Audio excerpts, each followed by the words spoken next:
Hi, so I'm here with Sean King, former international player, Olympian, in fact, uh, vice captain Sean in the 2012 Olympic team. Is that right for GB? I wish that was the case. No, I wasn't. No, I Oh, wish. okay, got that wrong. Okay, so teacher and coach, and I hope I'm right in thinking you've been National Academy coach. Have I got that wrong as well? No, so I obviously I coached the under-19 national team for 2 years or about 18 months, and then I'm loosely now attached to the academy, if you like. So I will be involved in the national academy moving forward. But obviously, given the situation we find ourselves in, everything's been cancelled for the time being. So it Yes. may not be for a few months yet. One of your most recent commitments, alongside all your teaching and everything, is that you've joined the England Water Polo Leadership Group, and your remit really is to do with coaching and what we can do to change that and make progress in that area. So I thought it'd be fun if we could get together and get your take on what can be done, but also a bit more about your background and how you got into water polo. So I guess we should kick off with that. How did it all start? I mean, is it something your family had done, or? I mean, it's quite funny actually, because my uncle played when he was at school, but there was never, that connection was never made until I'd started playing. So it wasn't a family connection, but I guess we did have. In fact, my uncle had played in goal a little bit when he was at school. Essentially, I was a club swimmer of no note. So I was just a club swimmer. I guess my strongest stroke was breaststroke. So I was best at swimming breaststroke, and there may be some correlation between breaststroke and polo, particularly when it comes to the leg kick. To be honest with you, my main sport was football. So I was obsessed with football. My father took me to Chelsea from a very young age, and I saw myself as the next John Terry. So football on the pitch, not off the pitch, but football was very much my main sport. And then I went to Trinity School, which is obviously where I now teach. And it was there that, as we do now, actually within the school, we encourage kids to try things they've not done before. So I thought obviously I've swum before, I play football, I quite like my rugby. Let's give water polo a go, and it just went from there. I remember going along to our first session and with Mr. Marsh, who obviously I now work with, and yeah, it went from there, and I slowly started to develop a real love for the game. Was there a sort of moment where you kind of thought, oh yeah, this is definitely the sport for me?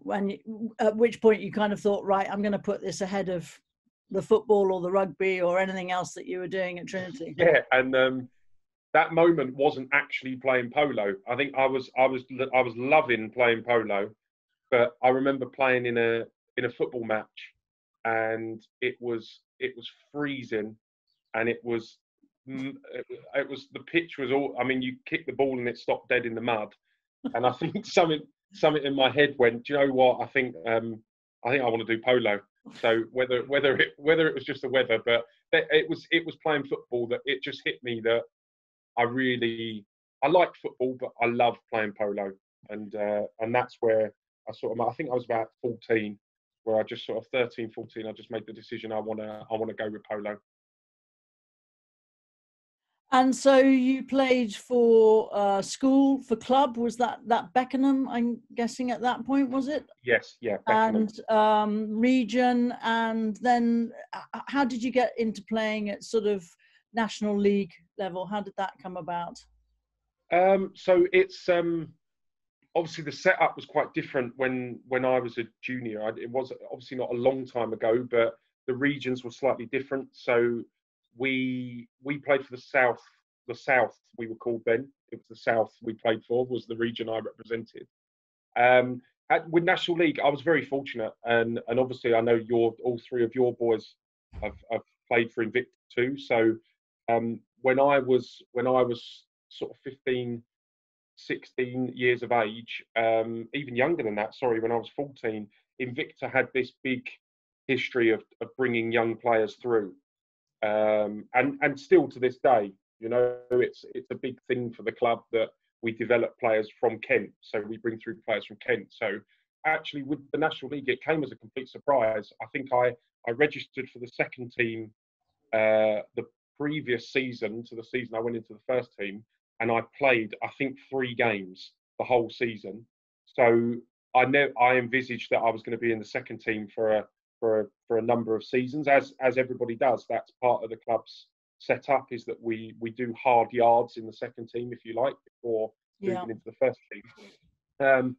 And then I remember Martin, but the coach, called me and he said, "Oh, look, like, you can stay in the Marlins because your friends are going to be in the Marlins, or do you want to play for the first team?" And I remember coming off the phone and sort of saying to me, "Dad, what do you think?" And Dad was like, "Well, it's up to you, mate. Like, what do you want to do? Like, do you want to play second team with the lads, or do you want to give it a crack in the first team?" And I think first team were in the second division at the time. And I sort of just, in my mind, I was like, "No, I'll play in the first team. Like, the guys will be with me eventually." You know, I think everybody came up the next season. And I got splinters in my backside that first season.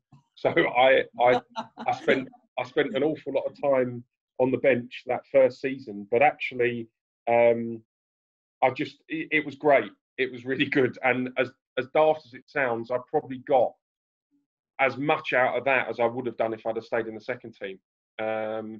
Because we had some good guys at the time, and any moments I got in the pool, I was desperate to try and make an impression and increase my pool time. So that's how it came about, really. But I never envisaged.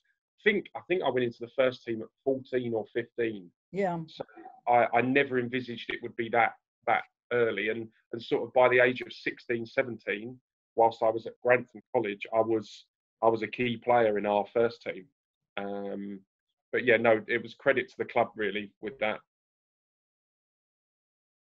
So all the excitement, we'll move on to forward in a minute, but can't ignore the Olympics. We were all extremely excited about London hosting the Olympics.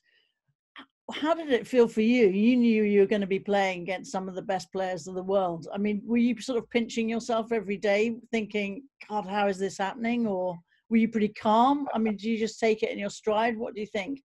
We were fortunate that we hadn't played loads of games at that level, but we played at that level in the build up to London 2012. So a lot of the faces we were familiar with. We weren't playing teams we hadn't experienced. So we had a really good tournament in Dublin beforehand, where we played sort of Montenegro, Romania, Hungary, Serbia. So we knew these guys. Of course, I had so much respect for them and admiration for a lot of these players. But I guess you're there to do a job. So I wanted to perform. I wanted to do the best I could. I completely lost the plot before the first game. So I was absolutely fine up until that point. But then I could describe it vividly. I was, because Craig Figes was captain, he stood at the front. Jack Waller, who's obviously my best friend, was number 6, so he was next to me in the lineup, and we sort of exchanged a few words as we were waiting to walk out onto poolside. And I think it was like, "Oh, enjoy it, mate," or something like that. Just a pat on the back and "go well, bud," and stuff. And then they opened the doors for us to walk out, and I completely lost the plot. As in, I was wobbling. As in, I could just. And I guess to add to that, I knew I was going to be swimming for the ball. I knew I was going to be potentially the first British player to touch a ball in an Olympics for 50 years. Now that's not a massive accolade, but it's something that I wanted to do. Yes. I wanted to do it. I wanted to be the first. I wanted to win that swim off. And I remember walking around and I was struggling. My legs were like jelly. I just was trying to hold it together and not sort of burst. And then actually the minute sort of that bit was done and we got used to the sound of the crowd. It was done. We jumped in the pool and that was it. But yeah, it was.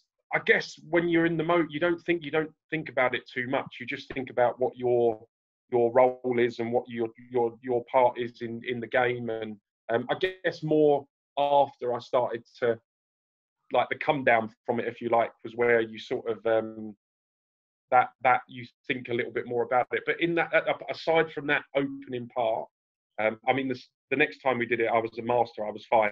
I expected the 5,000 people to be cheering, but it was very much, we're here to play, you know, and that was the main thing, is we're here to try and give the best impression of ourselves we can.